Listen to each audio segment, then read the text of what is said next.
Welcome back to God Laughs at Dirty Jokes, installment 11, book reading. I've got the camera at a little different angle just to give you a different view for a change. My birthday balloon from a few weeks ago is still up. And today's chapter are going to be about getting my two cats and the funky spiritual connections that seem to have been involved. So the first chapter I'm going to read today is chapter 21, which is called Jean and Two Crazy Blondes. And here we go. My first apartment in Buffalo was at the busy intersection of West Utica and Elmwood. I lived there 5 years on the second floor of a large house split into 4 apartments. There are many huge houses downtown, reminders of the housing boom during the city's golden age. In 1900, more millionaires lived in Buffalo than anywhere else in the country. Fortunately, things are looking up again. Many people have returned to make an impact, and there's a lot of new construction and fun activities on the waterfront. The first floor was divided into 2 units, and the attic apartment took up the 3rd floor. There were many different downstairs neighbors. The front apartment was designated Section 8 for housing assistance. I was sorry to discover that it drew problem people about half the time. 2 heavy blondes, both insane, one clinically fresh from the Buffalo Psychiatric Center, and who looked frighteningly alike, lived there at different times to ensure endless drama. I still support housing assistance, but some people make it hard. Blonde number 1 was a low IQ drug user, not nice, was a low IQ drug user who would scream and fight with her creepy boyfriend, banging shit around downstairs at all hours with no concern for the other tenants or neighbors. Oh, also not nice, I guess. One week they were at it every night, and I was coming unglued from lack of sleep. Maybe she got the attention she craved, including from the police, who visited often but never took her away. Would an evening at the Erie County Holding Center really have been such a bad idea? Blonde 1's black cat had a litter of 4. One Saturday morning, I woke up early to the sound of a kitten crying in the downstairs hallway. It was my little puffball, Jean. He wasn't mine yet, but he was outside her door crying because she'd accidentally let him escape. I knocked on the door. No one was home. I took him upstairs and gave him some milk. At 7 weeks old, cats are irresistibly cute, nature's way of tricking humans into cat adoption. Jean stayed several hours. I returned him when she came home, but asked for him the next day. He had a little limp. Blonde said she'd accidentally stepped on him a week ago. This was completely plausible because she was a selfish bitch. Again, not very nice. What can I say? What I didn't know was that she'd broken his leg, and that it had already started to heal improperly. While playing a few days later, Jean jumped off the couch and screamed in pain because he'd re-broken it. I had no idea what was happening. I tried to grab him, but his pupils were dilated and he was hostile. He bit me hard. It was close to midnight. We went to the expensive all-night veterinary clinic in Williamsville. They gave him an x-ray and I could see the busted bones forming an awful X shape. They doped him, immobilized the leg, and told me to call my vet in the morning. I didn't even have one yet. I'd only owned him a week. When the drugs wore off a few hours later, Jean was in great pain. He cried all night and there was nothing to be done. I didn't sleep and felt traumatized. A vet on Main Street agreed to see me right away in the morning. Dr. Latson, a gentle red-haired man-child, not unlike myself, said he'd never done leg surgery on a 7-week-old, but was willing to try. There was no hesitation. We were already bonded. Unnecessary suffering makes me sick. The emergency hospital and surgery cost $1,000, but it didn't matter. Somehow, when you do the right thing, it comes back to you, which it most certainly did. The cast on Jean's leg was longer than his actual leg, so he learned to walk lopsided and did so a short while after the cast came off too. The surgery was successful. The pin in his thigh worked perfectly. He grew normally and wasn't stunted. The surgeon did an amazing job. He's still my vet today. He recently took care of my cat Gabe for some teeth cleaning and a little surgery, and just the guy is just amazing. We get so lucky when we get a good vet. Gene is deaf, but he's a happy, feisty cat. There is nothing better hearing him squeal with joy and run to me. I call it his happy trot when I come home, and I love to hear him snore at night. One of his favorite things is to stick his head in the shower stream and quickly flick his tongue into the water while it soaks his face and head. He waits by the tub ledge for me to turn it on. Now, since the book was finished in 2014, Gene passed in the summer of 2018, but he had a great run. And it turns out that the reason that he always stuck his head in the shower was because he was diabetic, which I must have found out not long after the book came out, because I had him on insulin, I think, for at least 4 years. I gave him the shots every morning, a shot every morning. And he did great, and he was happy right up until the end, really. So I'm so grateful for all of that. And I still have Gabe. He's over here right now. I think he's listening to me read. Blonde number 2 moved in a year after blonde number 1 left. When I first saw her, I instantly knew I was screwed, in part because of the way she eyed me up and down with her hungry, desperate blue eyes. The fact that she looked like number 1 didn't help. Number 2 had no business being in her own apartment. If her social worker had thought she could be mainstreamed and leave the psychiatric center, they probably should have put her in a group home with supervision first. Our culture could use a correction. We spend more money jailing nonviolent criminals than on psychiatric care for people with big problems. Okay, soapbox shelved. For now. Number 2 didn't work and had plenty of time to dream up how to mess with all the tenants. She was intentionally defiant and refused common sense practices and requests like locking the front door of the house. She insisted on propping it open all day and evening simply because we wanted it to be closed. It wasn't the worst neighborhood in Buffalo, but it couldn't have been described as safe. My apartment door was wafer thin. Anyone could have entered with a single kick, and I would have lost everything, especially Jean. I fought to have her evicted. A dangerous person is dangerous no matter how much it's not her fault due to mental illness. Years after the eviction, I saw her back at the Buffalo Psychiatric Center when I was hired to perform music for the residents. I've performed there many times, and they're one of the best audiences around. They pay attention to everything because they're overly sensitized, and they pick up on sincerity or lack thereof immediately. My own experiences with depression help me connect. To win them over requires an A-plus performance, end-to-end, of 3 45-minute sets. I really enjoy it, and a few of the women are so kind and innocent that they seem saintly. At the psych center, blonde number 2 looked frightened and small, just as she had outside, but less dangerous because she had no power to randomly wield. I felt sorry for her, but not nearly enough to be neighbors again. I hope no one else has to traipse around her in fear. No words were exchanged, and she didn't interrupt my performance. There was no reason not to be gracious. So, yeah, that was tricky. But I got Jean out of it from those ladies. Okay, so that's chapter 21. Chapter 22 is a little crazy. It's called Gabe and the Knight of Skulls. Yep, you heard me correctly. Gabe and the Knight of Skulls. So I'm going to, before I start reading it, ask for white light protection for myself and for anyone viewing this video, for my viewers. So thank you very much. Let's be encircled with protective and healing white light from Spirit, from God. You'll see why in a minute because it gets a little weird. A year after blonde number 2 was evicted, a conceited college girl moved in. Her cocky boyfriend was sometimes around. She was my second cat, Gabe's original owner. I would see Gabe in her front window when I came home from work. He seemed friendly and lonesome. Late one night, during which I was getting no sleep whatsoever because I was under assault by flying ghost skulls in my third eye as I lay in bed with my eyes closed, I heard him crying in the downstairs apartment through the heating vent. Okay, I'm going to read that one more time. Okay. So I saw Gabe in her front window when he was just a kitten. Late one night, during which I was getting no sleep whatsoever because I was under assault by flying ghost skulls in my third eye as I lay in bed with my eyes closed, I heard Gabe crying in the downstairs apartment through the heating vent.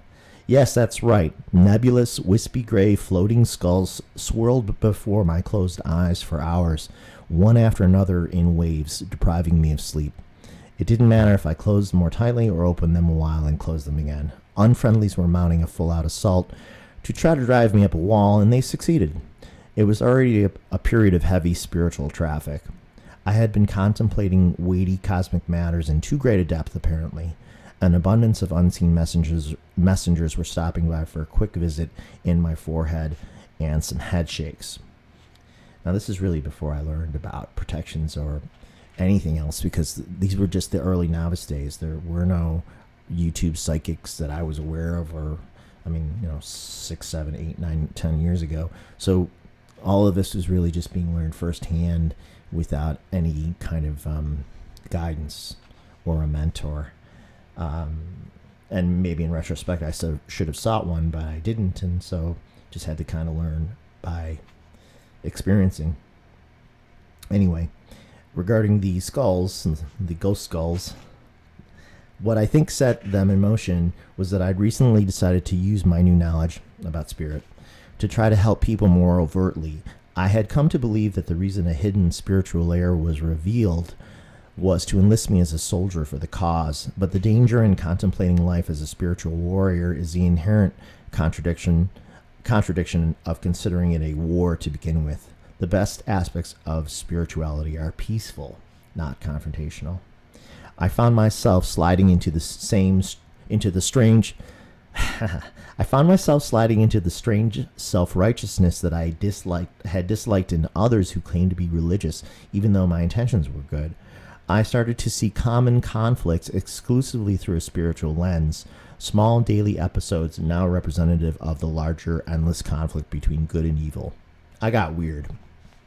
I now know how and why. Cruelty towards those least able to defend themselves is nearly intolerable. So much sadness is preventable. Fighting back usually surprises a predator because they're counting on your intimidation and fear. I want to atomize bullying antagonists with Godfire, except I don't have any, which is best, or especially at that time. This is obviously a carryover from my teenage experiences and growing up with my brother. A bully is a weakling and a coward. Those who feel powerless and angry yet pass on their self-hatred to others are ultimately risking their soul. If a person finds himself on this path, he should eat his anger whole if necessary. Be the braver, better person, get psychiatric help, or consider suicide. Now that's a bit too harsh, and I wouldn't write that now, but I wrote it then, and that's how I felt then. And I've tried to soften that feeling of having to always like fight fire with fire, because I don't know that it really does work. I think most people, when you fight them with all your might, even when you're right and they're really doing something terrible, all you do is sort of perpetuate more anger and hatred and provoke a response that just escalates. So I'm not saying that I'm able to do this all the time, because I'm absolutely not, but much more than when I wrote the book, I really try to practice de-escalation or not engaging, or if someone is being really what I think of as unfair or cruel or shitty, I'll try to walk away or not react with anger, but react more calmly and see if I can de-escalate. And that seems to just work better. It takes some practice, because sometimes we want people to get their karma instantly, and we want to be the ones to deliver it, but it just doesn't really work that way. You're better off not engaging that anger, because it kind of gets into you too. You know what I mean? So, but that was how I reacted then. So getting back here, frequent visits by spirits had emboldened my sense of purpose and appetite to fight darkness. Right. In my obsessiveness, I even began to wonder if certain biblical ideas about only a select few people making it to heaven were true, and whether I was obligated to fight cruelty with a form of divine counteraggression. That's what I'm talking about. And getting carried away with that. I'd never before given credence to any biblical idea. The more worried I got about a path to heaven, the more paranoid and judgmental I became. This went on for several weeks. In retrospect, I believe I let myself be successfully manipulated by clever unfriendlies. My self-righteous anger over injustice got twisted. I may have temporarily been under a spell. My heart was set on helping others, but my means had become confrontational. Fighting fire with fire was burning me up. So there you go. At the height of the confusion, sleep became elusive, and then finally the skulls arrived. As a spiritual novice, I mistakenly assumed I could cast out the invaders with vigorous anger. My rage didn't make the skulls disappear, only intensify. And as the hours of sleeplessness dragged on, I feared I might never sleep well again, and that this was a new battle I'd have to wage every day for the rest of my life. Odd, sleep-deprived thoughts were multiplying. So this was not the best night. As the battle dragged into the wee hours, I heard poor Gabe crying downstairs. He must have been nearly right below me in her apartment, and he sounded very sad. I got out of bed, skulls swirling in front of my eyes, got on my knees near the heating grate, put my hand up to it, and started speaking soothingly down into it. "It's okay, buddy. Don't cry." I reached through the fear and focused on his comfort instead of my situation. Soon after that, Gabe stopped crying. The skulls were partly dispelled, their influence diminished. I finally managed to get to sleep. I recovered from the focused assault. The spell had been broken, and I no longer felt self-righteous. The susceptibility to negative energies receded. I began to understand that only positive and hopeful feelings are an adequate defense against negativity.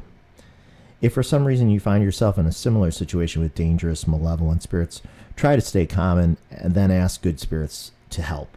Calmly pray to be enveloped and protected by the white light of God, which helps dispel darkness. And there's other things you can do too. And if you ever really had a serious situation, just go to a pro level psychic, a person who specializes in cleansing spaces, because any space can be cleansed, or almost any space. So there's always a way to deal with a problem if you have one, but coming at it with positive feeling is probably the best way.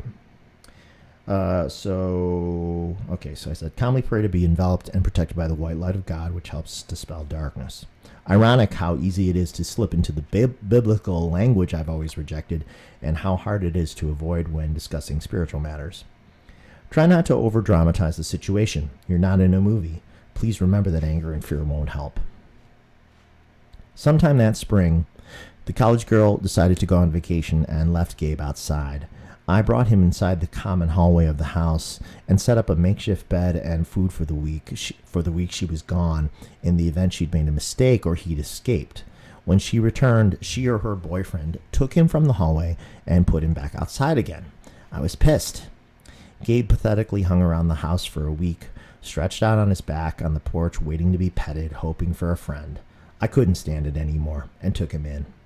He was a mess, all bones. He'd been eating garbage. I put him in the spare bedroom, where he proceeded to shit the most foul-smelling feces for weeks. Sorry. Jean was mad that there was a new cat in the place. Gabe had fleas and ear mites, which spread throughout the apartment and had to be fumigated. Dr. Latson, Jean's surgeon, cleaned him up good. He became my cat. Jean got used to him. They hang out, they fight, they play, and they fight. Gabe is now seriously overweight, and he probably overeats to compensate for his week of starvation. He fears the food will disappear or that he'll be abandoned. Psychologically, it's so obvious and human. Selfish assholes get pets and then abandon them because they can't handle it when it doesn't work out exactly as they planned. To which I say, fuck you, handle it. You took on the responsibility for this life, now take care of it. Too harsh, but, old me. Recalling the Night of Skulls, writing it down, it sounds bonkers. I never imagined my life would take a Shirley MacLaine turn, but who can predict the future? It's hard to vouch for one's own honesty and sanity, but I'm not a bullshitter. Friends and enemies know I can be painfully direct. It's okay if most people don't believe, though I'd prefer they did. When politicians and religious leaders claim God has spoken to them, I consider they may indeed have had an encounter with spirits. George W. Bush thought that God told him to run for president, and House Speaker Nancy Pelosi said she once felt the presences of suffragists Susan B. Anthony and Alice Paul at the White House. Ronald Reagan believed in ghosts. He and Nancy had a White House psychic that they consulted regularly before making big decisions, and guests who have stayed in the Lincoln bedroom report seeing the ghost of the Emancipator. By the way, Lincoln dreamt of his own assassination 3 days prior to his death. Can't make it up. Politicians have big egos, which make them susceptible to troublemakers. Yeah. Dark forces have little power on Earth unless we enable them. But any politician who's more interested in power than public service could be manipulated. Clever spirits use flattery to influence and deceive. If there is a covert spiritual war on Earth, I imagine the most skilled and powerful spirits are employed to both positively and negatively influence world leaders, for a lot is at stake. But don't worry too much about it. It all works out in the end somehow. Please keep in mind, if a spirit tries to communicate with you, you can't always be sure what it's after. Some skillfully misrepresent themselves at first. It takes experience to discern intent, and certainly more experienced psychics than myself know that they know what they're dealing with much more clearly. And especially at this time, this was also new to me. Steve and I would never claim that we can't be fooled by a clever visitor, and no one should. Sometimes I think it's a good idea to forget about this spirit stuff entirely and just live. It doesn't need to be the full-time focus of anyone's existence and can lead to obsessive behavior, as I've detailed. An awareness that our choices have a moral component may be enough.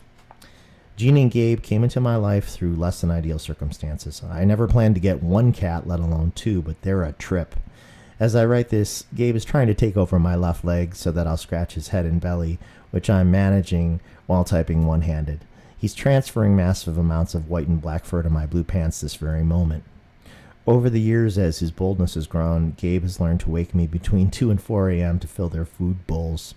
He lightly touches my face with a paw, claws retracted, until I wake. Jean watches the proceedings from the dresser above like a detached accomplice. Sometimes they camp at my face until I wake up. Gabe will come when called because he knows what MILK is. He's in the other room, so I gotta be careful. He knows what MILK is, and he knows about petting time. It seems like pets who get more attention are more stimulated and aware. I imagine it's vaguely like raising children. The more you engage them, the more curious and alive they become. Now that I really believe. I really believe in talking to pets, talking to animals generally. I think that somehow the way that the universe is built, designed, there's kind of like a universal translation service at work. That the language that we speak in doesn't matter. The intent of the language is understood by the being that you're speaking to, whether it's another person or certainly animals. And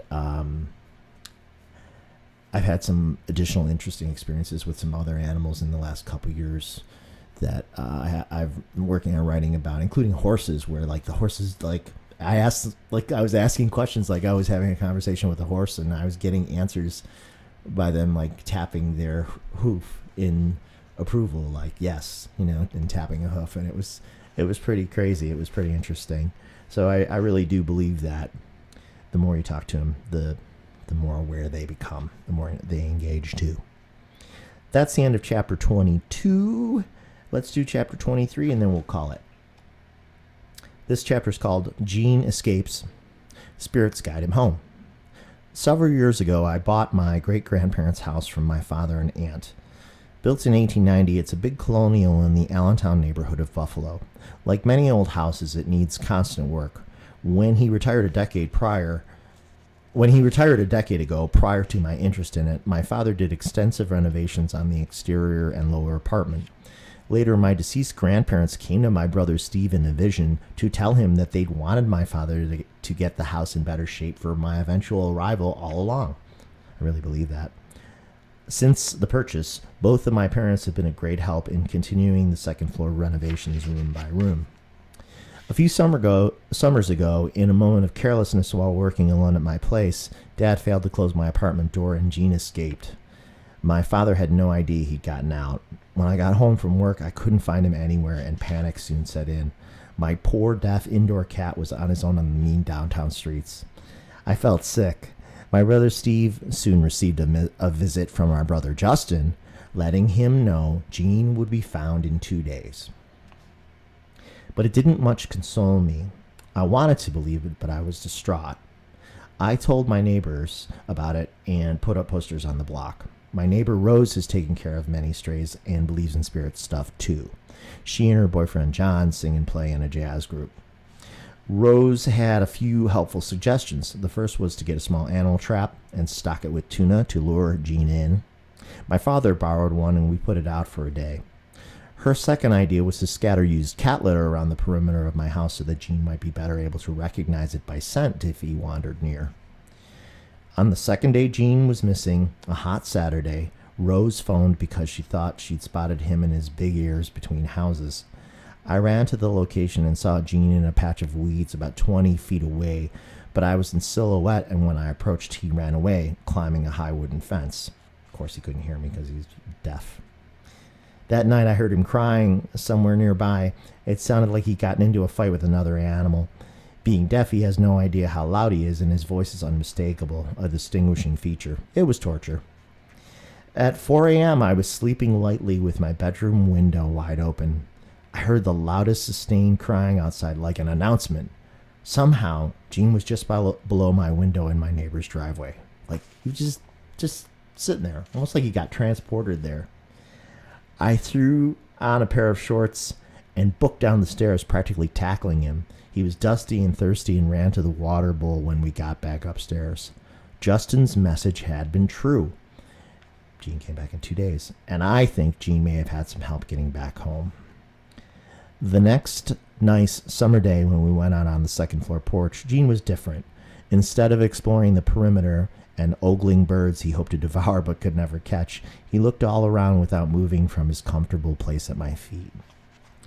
So Jean got out and he came back, and from that day forward, I promised myself that that if I could keep him and keep him safe, I would give him, I had already given him the best life I could give him, but that if I could just keep him in and keep him safe, then I could accept anything else that happened, including eventually losing him to death, because if I could see him through and just know that he was okay until then, that would be completely acceptable versus like losing him because he escaped the house and then never knowing what happened to him, which would just be torture.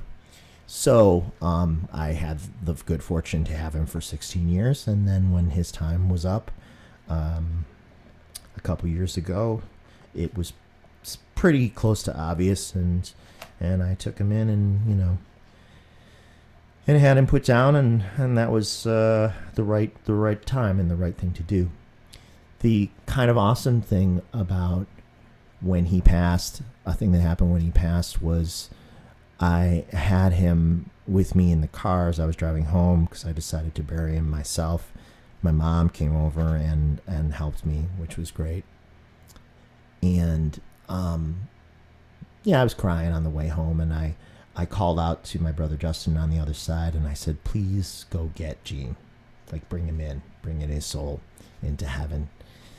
And then later that day, I got a call from my brother Steve, and he said that Justin stopped by to talk to him, and Steve had a vision of Justin with my cat Jean on his lap eating cat food, because he had been so hungry he was probably so hungry from the last couple weeks that he didn't really eat very much and was losing weight and was ill, that now he was chowing down in heaven. I mean, he didn't know that you didn't need to eat food in heaven. It probably tasted just the same to him sitting on Justin's lap. But the really awesome part about it was that in the vision, my brother Steve could see, because Justin held him up, the cans of cat food. They were the small little Fancy Feast green cans for chicken. And obviously my brother had no idea what kind of cat food I gave Gene, but he could see the label on the can and he could see the color of the can. So he told me, and like Justin apparently had like a full pocket full of them and was like joking like, I'm going to have to get more of these for Gene. So it was total confirmation that Gene was there with Justin in the afterlife, because how could Steve, my brother, otherwise know the specific brand of cat food that I fed Gene when he was alive? So that was pretty awesome. That was the happy ending to that day. So those are my cat chapters. I hope you got a kick out of them, and I'll be back for the next chapters again soon. Thanks very much for listening. As always, if you have questions or comments, they are most welcome. Thanks.